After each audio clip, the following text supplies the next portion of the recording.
Ukraine plan করছে যে helicopter থেকে ড্রোন পাঠায়া ড্রোন অ্যাটাক করবে পুতিনের গাড়ি বহরে এবং পুতিনের গাড়ি বহর একদম ছিন্ন বিচ্ছিন্ন করে ফেলবে, ধ্বংস করে দেবে, পুতিনকে মেরে ফেলবে। গত 2 দিনের ভারত সফর শেষ করে ভ্লাদিমির পুতিন অলরেডি রাশিয়া চলে গেছেন, কিন্তু এই 2 দিনে যে পরিমাণ গোয়েন্দা সংস্থার লোকজন দিল্লিতে তৎপর ছিল, এই রকম সিকিউরিটি বা এই রকম গোয়েন্দা সংস্থার লোকজনের যে তৎপরতা, এই রকম পর্যায়ে কখনো আমেরিকার প্রেসিডেন্ট ডোনাল্ড ট্রাম্পের ক্ষেত্রেও দেখা যায় নাই। কিন্তু পুতিন তো রাশিয়ার প্রেসিডেন্ট, তিনি এইরকম সিকিউরিটি পাবেন বা এইরকম একটা সিকিউরিটি বলয়ের মধ্যে থাকবেন, এটা খুবই স্বাভাবিক কথা।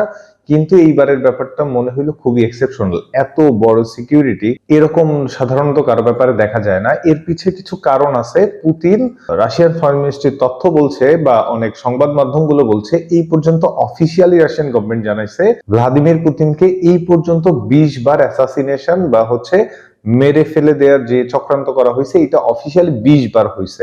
তো এর বাইরেও গভর্নমেন্ট বলছে আরো অনেকবার হয়েছে, যেগুলোর ব্যাপারে তারা তথ্য দেয় নাই।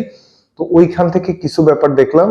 রাশিয়া ইউক্রেন যুদ্ধ শুরুর পরে 28 মে 2025-এ ইউক্রেন এমন এক প্ল্যান করছিল। কুরস্কে যাচ্ছিলেন 2025-এর 28 মে ভ্লাদিমির পুতিন, ওইখানে রাশিয়ার বিপক্ষে ইউক্রেন প্ল্যান করছে যে হেলিকপ্টার থেকে ড্রোন পাঠায়া ড্রোন অ্যাটাক করবে পুতিনের গাড়ি বহরে এবং পুতিনের গাড়ি বহর একদম ছিন্ন বিচ্ছিন্ন করে ফেলবে, ধ্বংস করে দেবে, পুতিনকে মেরে ফেলবে।